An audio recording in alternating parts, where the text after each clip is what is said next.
In this video, we are going to learn how to save something that you create in Photoshop or in Illustrator with the pen tool. In Photoshop, we can create custom shapes from anything that we draw with the pen tool and then reuse it next time. In Illustrator, we can create symbols from them. So let me use this as an example, and now we will also learn how to move something from Photoshop to Illustrator or vice versa. So whenever you create something with the pen tool in one of these applications, you can always take it to the other application and still work on it. So I am going to use this Batman logo and drag and drop it into Photoshop, and I am going to move in place having the guide in the center line.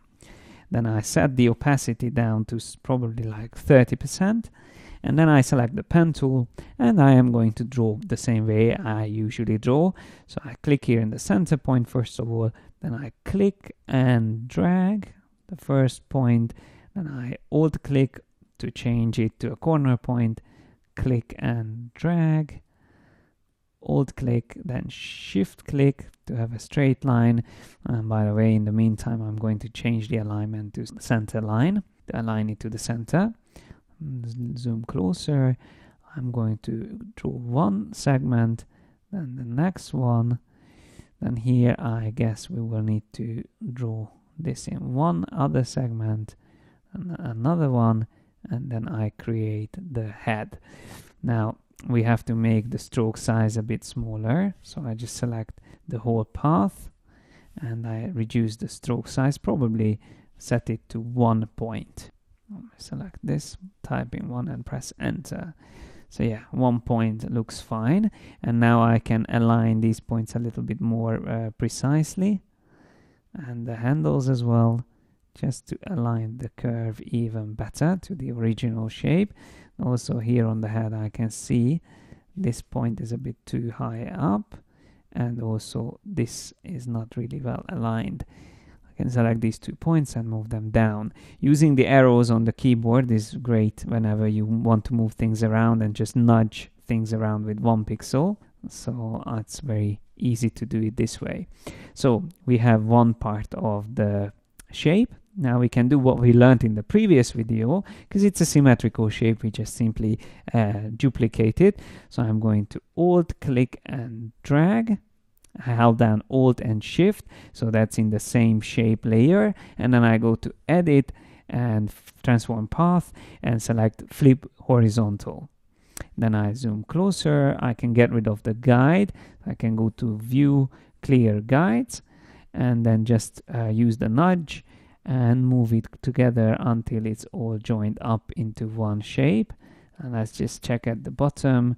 We will probably need something like this. That's right. Now, if I select this point here in the middle, I can always make it a bit more curved. So if I zoom out, you can see we created this shape. And if we want to save this now, we can select both of the paths and go to edit and choose define custom shape. If I select that option, as you can see, we'll create a custom shape, and let me just call this Batman. And the great thing about this is whenever I want to use it again, I can even delete these layers now, because whenever I want to use it again, I just simply need to select the custom shape tool from the toolbar, and then here on the top, from the shapes that I have, the last one will be this custom shape which we created. I just select it and then I click and drag, and I can draw with this shape. If I hold down shift, it will be the same original aspect ratio or proportions. I can change, instead of having stroke on this, I can just set the fill color for stroke, and we can use like black, which is better for this shape. So now that we have it here, the custom shape, we can also use the same in Illustrator. I just select it, copy, I press Command C or Control C on PC, and then I switch to Illustrator, create a new document here, and then I press Command V or Control V, and then we have the paste options, compound shape, which is fully editable, or compound path, which is faster. It's usually better to choose a compound shape. So we have the shape here, and just like in Photoshop, we can choose a black stroke, or we can choose a black fill, which is probably better in this case. So I select the black fill.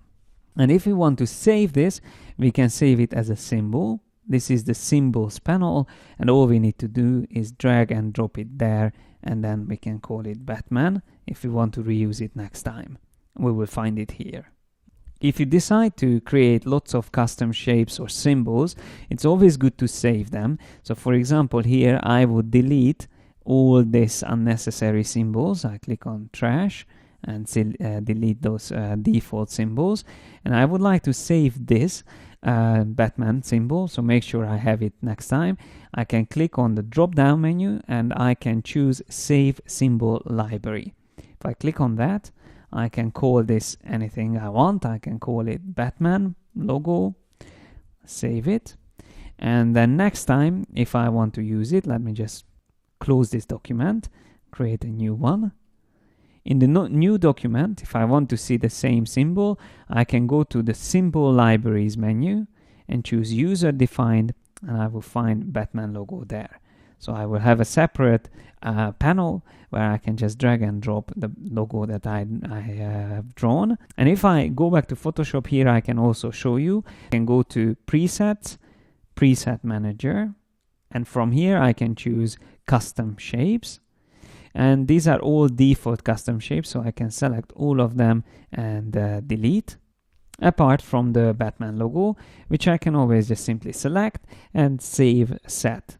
And just like in Illustrator, we can save this as well. And then next time, whenever we want to find this, we just click on the shape, drop down menu, and from here we can find Load Shapes. And all we need to do is select the file that we are looking for. So that's the way you can save and reuse elements that you create with the pen tool in Photoshop and in Illustrator.